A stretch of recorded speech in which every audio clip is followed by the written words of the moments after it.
It seemed almost impossible that somebody would try to take a run at the longest term incumbent in Hamilton. Tom Jackson up here on the mountain is kind of like an institution. Everyone likes Tom. He's great at retail politics. He's the wise, version of council, whatever you want to say. There's this kind of mythology around Tom Jackson that he can't possibly be beat, so why even bother?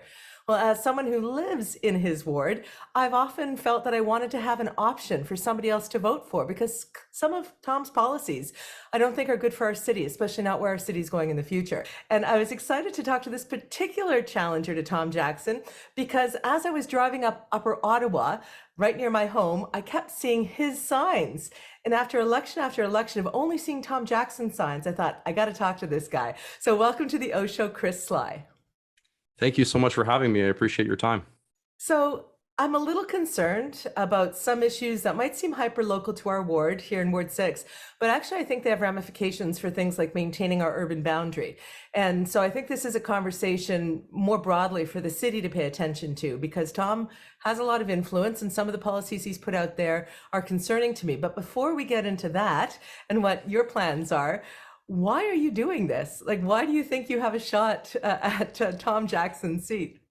It's a great question. Well, first of all, running for office, you got to be a little nuts, right?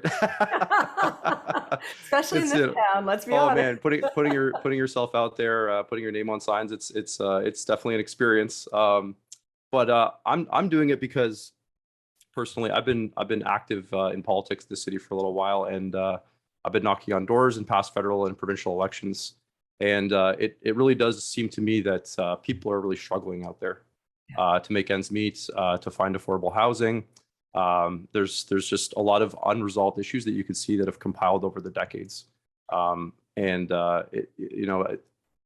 just a father of two young boys and someone who loves his city and wants to see things improve, for me, it's just I didn't see anyone stepping up and taking on these people. So I just said, why not me? Be the change you want to see in this world, right? So. And, we took a little laugh off the top, Chris, about how nuts you have to be to run for council and to run in Hamilton. We're seeing in the mayor's race, it's getting pretty tough. And Oh yeah. There's a lot of stuff flying around that's unfortunate. And I just want to tell our OShow viewers, if you haven't yet seen our interview with Andrea Horvath, that is quite controversial. Please check it out. I think it's informative. But also we did two with Keenan Loomis, one when he first jumped in the race and one more recently that people can watch to get informed, and other council conversations. But beyond the mayor's race, where it seems to be very heated and contentious this year, there's also been something that just happened to one of the other people who are running for council. And I just want to mention it off the top of the OShow, Chris, if you don't mind. But Of course, yeah. what was done to Kojo Damptey, there was a white supremacist sticker put over one of his campaign posters, and it's racist, it's threatening, it's meant to intimidate, to promote hate. And here on the OShow, we absolutely condemn it in the strongest terms. And I'm glad to see that so far at the time of this taping that both Keenan Loomis and Andrea Horvath have also condemned it. And I think everyone running in the race against Kojo should also come out and condemn it. I know I'm throwing this at you without any kind of warning, Chris. Did you want to say anything to that at all before we move on to Ward 6? Well, I could just speak to it's a vile act, and obviously, I think silence is complicit. You're being complicit in the action if you stay silent, right? So, and on a personal level, like I know Kojo, and he is a phenomenal human being, and he has worked tirelessly for this city. I would be, I don't have anywhere near the qualifications that Kojo has, to be even sitting in this similar seat as him. He's been on the OShow before, is quite frankly an honor, and we'd be lucky to have him around the city council table. So, hear to that. Well said. So let's talk about your qualifications. You say you don't have those of Kojo Damptey, but I think we all can recognize Kojo is kind of like he's a force of nature as a community organizer and supporter. But you have a different set of experiences, right? You're a small business owner. Is that correct, Chris? Tell us a little bit about yourself. Yeah, for sure. So, I come at it from a different angle, like you said. I'm a small business owner. I worked in corporate retail for a number of years. And quite frankly, I'm not the type of person that can do the 9 to 5 sit at a desk job. I like being on my feet. I like new experiences. I like meeting people and chatting. So that's why that world really appealed to me. And after spending a number of years in that corporate environment, I found it very like suffocating, and you're kind of held down on your ideas and you can't really grow. So I just kind of grabbed a friend and said, let's try and do this on our own. So we set out and we built a brick and mortar business, which I absolutely love, and we've been doing it for about 8 years.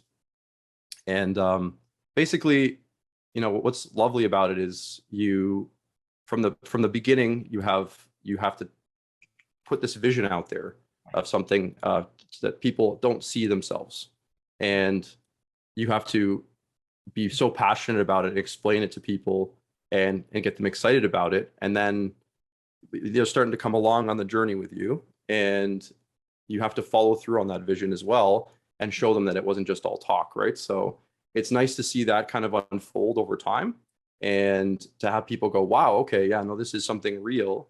And these little businesses that you can build almost become almost like a person to themselves, right? It's a story that you're telling over time. The people are along for the ride, and you also, as a business owner, all people can speak to, I think you're a business owner yourself, aren't you? Almost Yeah. 25 years, yeah. So you can't get away with a lot of things you could probably get away with on city council, like the way you treat people, for example. If I give someone a bad experience or treat someone the wrong way, I've literally taken food out of my pantry, right? So there's a certain accountability that's there that I really love as well. You can't hide from anyone. You're out there, and your customers and community will hold you accountable for that. Absolutely. And as I was listening, I was also thinking about how that extends to council, and the idea of, you're not the only person who owns a business who's running for council this time around, hoping to unseat an incumbent. Jeff Beattie owns a business, and he's trying to take Maria Pearson's seat. And in our discussion with Jeff Beattie here on the OShow a few months ago, I was also struck by that. Just very engaged in the community, very accountable, willing to work through problems, to take criticisms, to always be transparent, because as a business owner, you kind of need to do those things. So how do you see the skill set that you've built the last 8 years relating to the job on council, should you get there, Chris? Fantastic question. So absolutely. Like, I think one of the, like you earlier pointed out, one of the things people really like about Tom is that customer service element, right? Well, I've been doing customer service my entire adult life. So, if people say, Tom, oh, he's such a nice guy. Well, I'm a nice guy too. and so if that's all he's got, then, he might be in trouble. But to take it further, like we were talking about with a business, you have to be good at the customer service. You have to be willing to listen to people, be a great listener, especially when you do sales. And really understand what people's needs are. I think that relates to the community, because when I'm on the doors, I'm not just there ramming talking points down people's throats. And what people really appreciate that, because they feel like I'm actually there to listen to them, take great notes about their issues. And I've been reassuring people too that even if I don't win, I'm still going to be an advocate for them in the community, right? And let's assume that. Oh, sorry. Yeah. Go ahead. I was just saying, let's assume that you and Tom are equal on the retail politics thing. You both know how to listen. You both know how to respond to customer service stuff. One of the reasons why so many people, I think, have watched the Andrea Horvath interview that I did is because I was asking her for specifics about her vision. Because I do think it's more, if I just wanted more retail politics in Ward 6, I'd be like, yeah, Tom, of course. Sure. Yeah. But for me, it's not about that. It's about what specifically do you see doing differently if you're on council than what we've been given as a value proposition all these years for Tom, assuming you're both equal on the retail thing and the listening thing and all that good stuff, both likable people. What is your vision for Ward 6 and more broadly for the city, Chris? How do you, and I'll just add one last little bit of context here.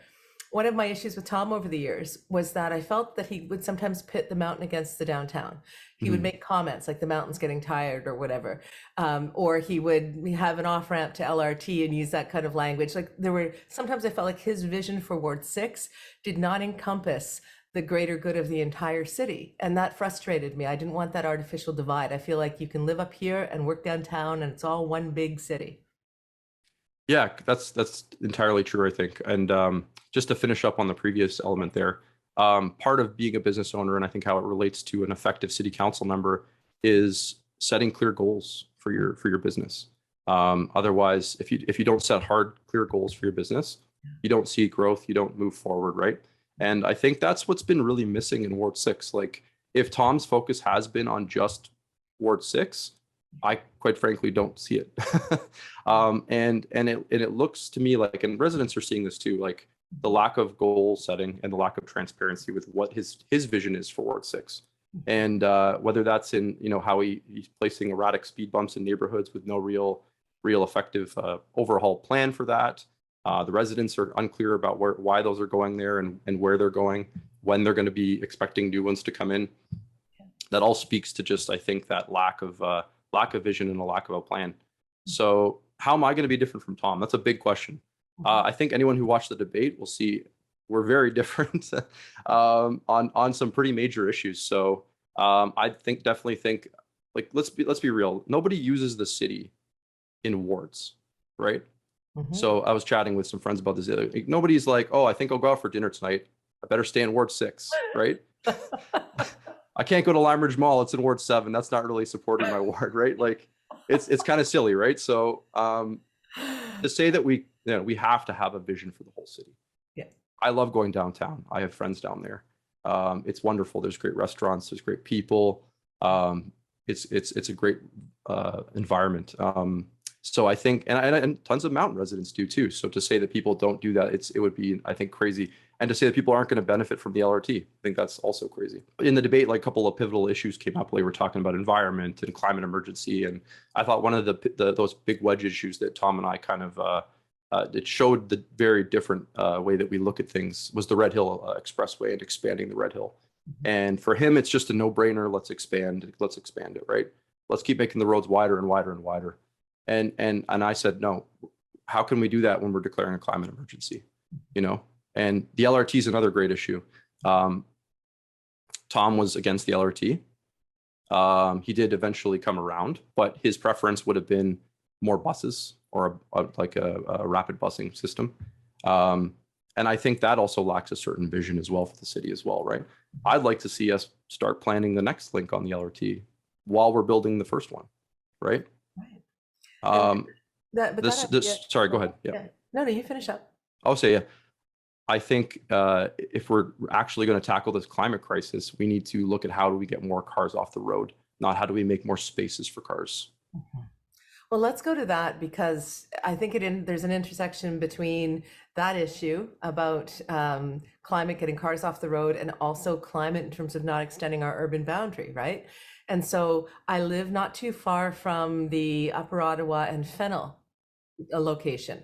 And there has been this, there's where the Sherman bowling lanes were, a huge long mall there. There's a library and a mall across, another, gas station, another mall. So basically feels like a very city corner, if you will. Yes, absolutely. Yeah. A lot of retail.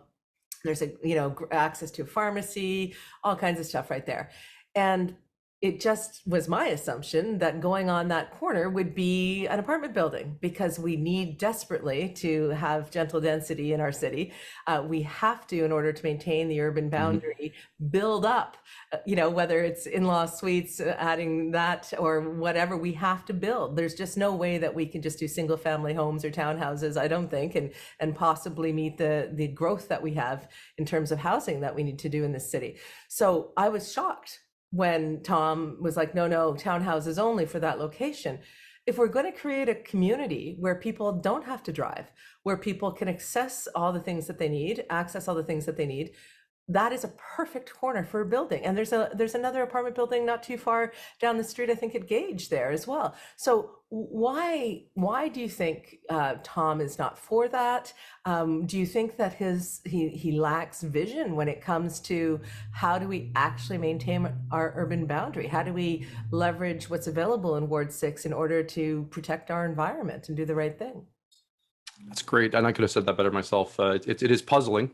If I was to speak to why I think it's the case, I think it has to do with when you have a councillor who wants to be liked and sit there and generally speaking, is waiting to see what how people feel about the issue, right? Checking the wind. Yeah. And that's a popular thing to do, and that's helped him stay in office for a very long time, right? But when I talk to residents about those issues in those neighborhoods, and I say, wouldn't it be nice to have some great amenities to walk to? And we're going to have like, not a skyscraper, but like a good amount of units on the corner. Those businesses will be happy for it because they'll have customers above them. It's going to bring in a ton of tax revenue, so we can actually afford to repair our roads. People say, yeah, that sounds great, right? So what I think it is it's not explaining to those people and being transparent about what are the benefits of doing this type of construction and building. And I think when you have someone like Tom in the seat, he's not going to do that, right? He does concede a bit to the NIMBYism, which is not everybody. Not everybody is a NIMBY. People just need to see the benefits that are going to be for them in the community and have it explained to them in a positive way. And that's something that once again, that separates me from Tom. Is I'm not afraid to have those conversations. I'm not afraid to say, no, we have to do better than townhouses. I'm sorry. I grew up in Mississauga, and I can tell you it's a cultural wasteland because it's just housing everywhere. And Ward 6 is desperate for these hubs. Like, we don't have a lot of them. We don't have a lot of spots where people can walk to and hang out and feel that sort of like cultural community. And, if you've been in the job for 34 years and we don't have those, you're kind of partially responsible for that. Well, or you have different priorities, right? Right, right. And the priorities might be the car and single unit housing for whatever reason.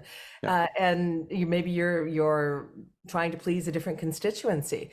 But I can tell you that, when you hear this conversation around this dire need for deeply affordable housing and for affordable housing and for units really quickly, and you've got Keenan Loomis in his platform talking about X amount of homes in year this, year that, very specific, it's because it's a crisis and we have to address it. So when there's a councillor up on the mountain with this obvious spot for some sort of an apartment building and they're not into it, because it might be NIMBY and the neighbors might say, oh, there'll be a shadow or they're this or that. I mean, it's right out on a commercial corner. You have to expect that. Exactly right. Like it's not like we're putting it in the middle of a residential street. So to me, what my concern is that people who might vote for Tom again because they know him, he's a good guy, and he put after our street petition for speed bumps, we got them because our street was ridiculous how dangerous it was with the cars going by.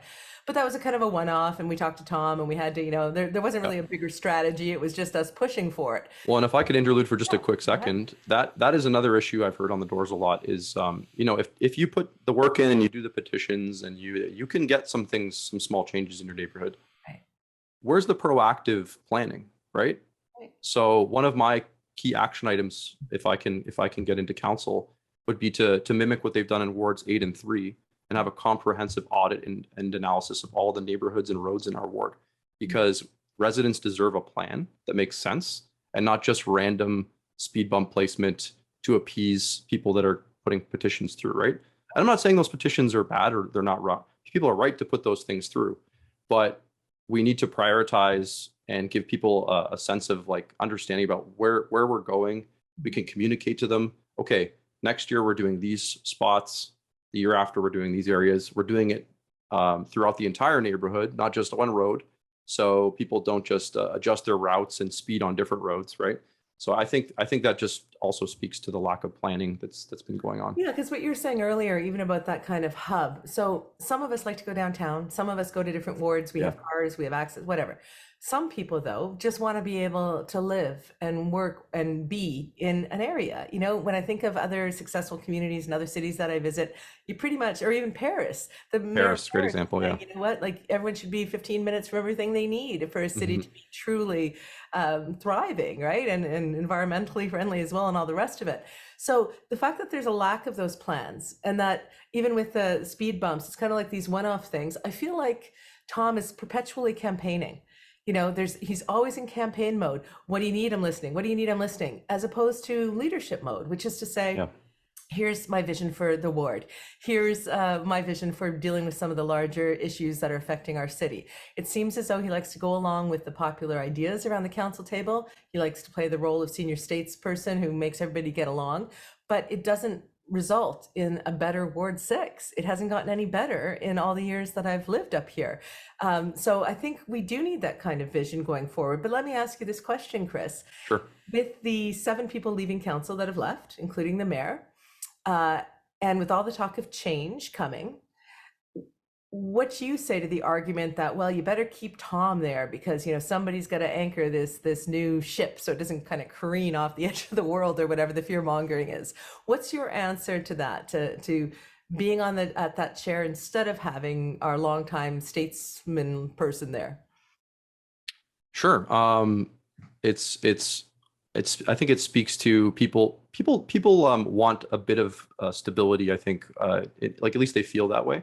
Mhm. But I'll go back to the fact that if we're all acknowledging that we do need some massive changes, and I think based on the conversations on the doors, I'm like just amazed at how many people, especially seniors, for the first time ever, I've not seen seniors talk this way about wanting change and needing change. New faces on council, like those are their words, not mine. Um, and if we're truly committing to those values, can we afford to have Tom Jackson back there, right? Because he has shown in the past that he's not committed to pushing for those important items, right?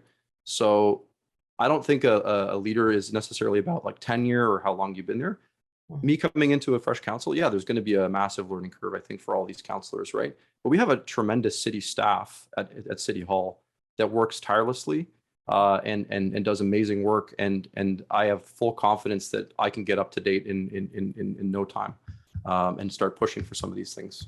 I love what you said about the seniors at the doors because part of the mythology up here is that Tom gets along great with the seniors and he knows where all the votes are to pull. And so why bother, right? Because you're not the first person who was thinking of running against Tom. No, no, no. Spoken with, right? And that's always the concern. And what you're saying, I have heard from other people canvassing in other wards as well. They are surprised to hear the seniors saying, no, it's time for change, right? That they want new faces. I've heard that comment about, someone like Bob Bertina running again. They're like, enough, you had your turn. Like, let's get some fresh blood in the mayor's race. Let's get some fresh people around the council table. They're wise. They've seen things. They know what stagnation looks like. They have grandchildren that they probably want to be able to work and live near them. I mean, they understand that maybe Hamilton has hit a wall. And Sewergate and the deaths on the Red Hill and all of the contentiousness and the taxes and everything in Hamilton, nobody wants that. If I'm a senior on fixed income, and I'm thinking now of my neighbor Tony, who always gives us, he's the weather vane of politics in town. He is like, I'm on fixed income. I cannot see my money wasted on paying off these expensive scandals. I'm sick of the secrecy at City Hall. I don't want another retread politician coming in and running our city. Why can't we just move on and let people build the city for the future? So for you to hear that as well, Chris, I really think is fascinating. And Yeah. I'm sure Tom is probably watching this, and I don't know if he's hearing that at the doors or if he's feeling something different in this campaign. So what do you think your chances are going forward? Are you doing this as an exercise in publicity, or do you really think you've got a shot? Well, I sort of have the philosophy that it's never bad to run if you believe in certain things. Yeah. Every person I can talk to on the doors, and I can have a great conversation with them, and maybe talk about these issues that we've been chatting about today. It opens their minds up potentially to the possibility of change, and I think that that's never a waste, even if I don't come across as successful. I wish I had more time.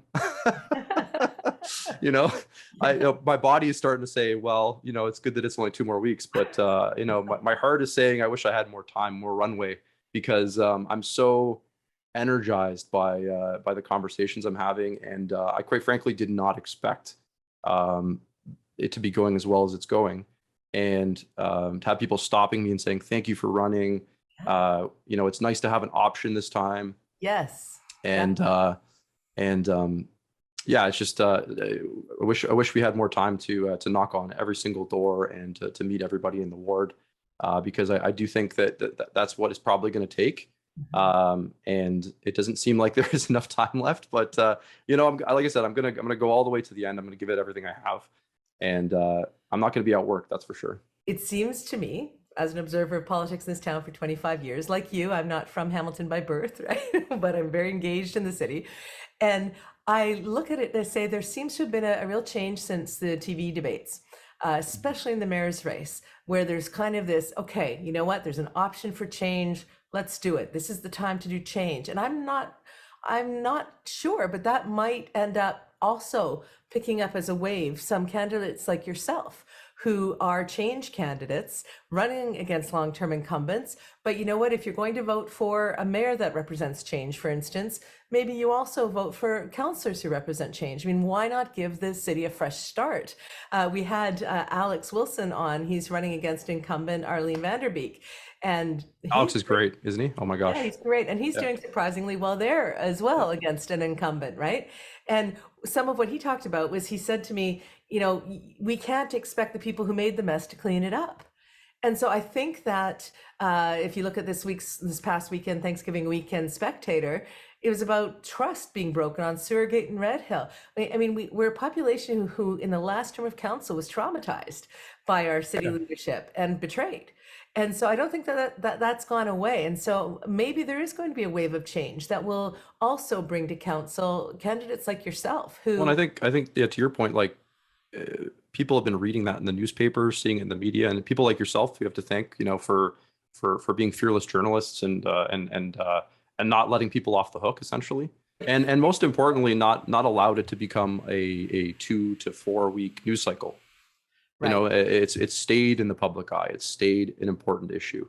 Like, I think we can come to the polls this October 24th with the sense that this is not just a typical municipal election where you're scrambling to figure out whose name you recognize, where there's been enough conversation, loud enough for long enough that people have a really informed vested interest in the results. And so I'm hoping that we're going to see that. But can you tell us, just sort of as a last comment, Chris, why should people vote for you and how do they find out more information or maybe even get a lawn sign?